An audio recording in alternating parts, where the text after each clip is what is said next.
చంద్రబాబు నాయుడు కుల రాజకీయాలు చేస్తుంటారని, తన సొంత కులానికి పెద్దపీట వేస్తుంటారనే విమర్శలు రాజకీయ వర్గాల్లో చాలా వినిపిస్తుంటాయి. విమర్శలు ఎన్ని వినిపిస్తున్నా సరే ఆయన తనలోని కుల ప్రేమను మళ్లీ చాటుకుంటూనే ఉంటారు.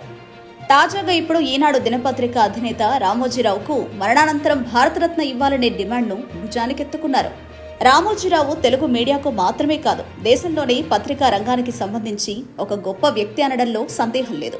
కానీ ఆయనకు భారతరత్న ఇవ్వాలనే డిమాండ్ చంద్రబాబు నాయుడు నుంచి రావడం వల్ల దానికి విలువ పడిపోతుంది.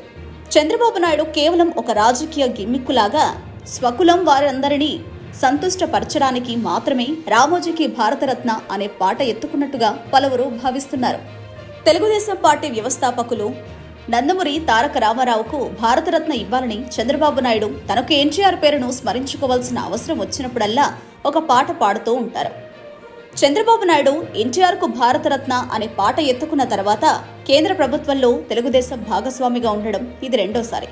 ప్రతి ఏడాది ఎన్టీఆర్ జయంతి నాడో వర్ధంతి నాడో ఆయనకు భారతరత్న ఇవ్వాలని డిమాండ్ చేయడం, ఆ తర్వాత తనకు అలవాటైన అవకాశవాదంతో మరిచిపోవడం చంద్రబాబుకు అలవాటే.